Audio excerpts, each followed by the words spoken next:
அத்தை, நீங்க எதுவும் தேவையில்லாம ஃபீல் பண்ணாதீங்க. மாமாவோட ஆசீர்வாதத்தால நீங்க அடுத்து என்னென்ன நடக்கணும்னு நினைக்கிறீங்களோ அதெல்லாம் கண்டிப்பா நடக்கும். நம்ம குடும்பமும் இன்னும் பல மடங்கு சந்தோஷமாகும். நீங்க தேவையில்லாம ஃபீல் பண்ணாதீங்க. சாப்பிடுங்க எல்லாரும். மா இரு, நானே உனக்கு கூட்டி விடுறேன். சாப்பிடுமா. அக்கா, நீ மட்டும்தான் அம்மாக்கு ஊட்டி விடுவியா? நானும் ஊட்டுவேன். ஏண்டி அப்புறம் நான் என்னவா? அம்மா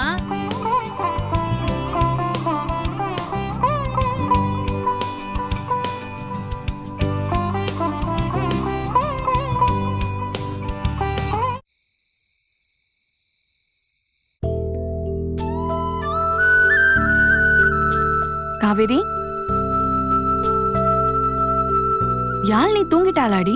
ஆமாக்கா, இப்பதான் தூங்குனா. சரி, எனக்கு லைட்டா தலைவலிக்கிற மாதிரி இருக்கு. டேப்லெட் ஏதாவது வச்சிருக்கியா?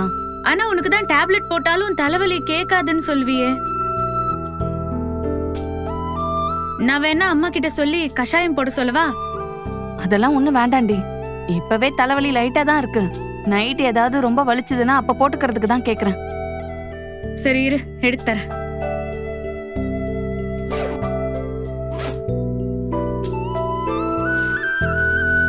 இந்தா. சரி.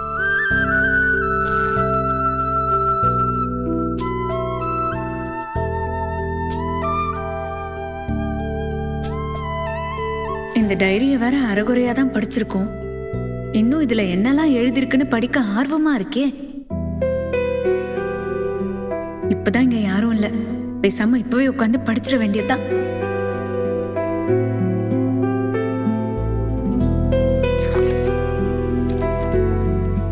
காவேரி,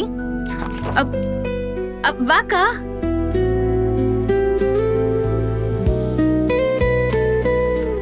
என்ன? உன்கிட்ட ஒரு விஷயம் பேசணும்டி. சொல்லுக்கா.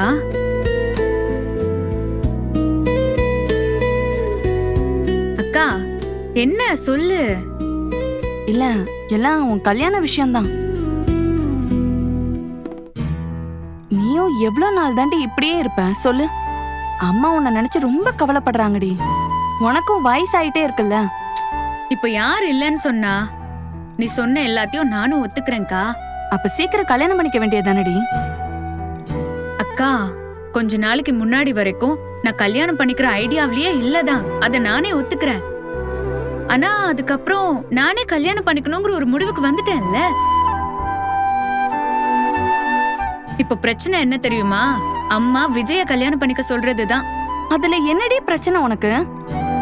அவர் நம்ம குடும்பத்துக்கு தெரிஞ்சவரா இருக்காரு, ரொம்ப நல்லவராவும் இருக்காரு.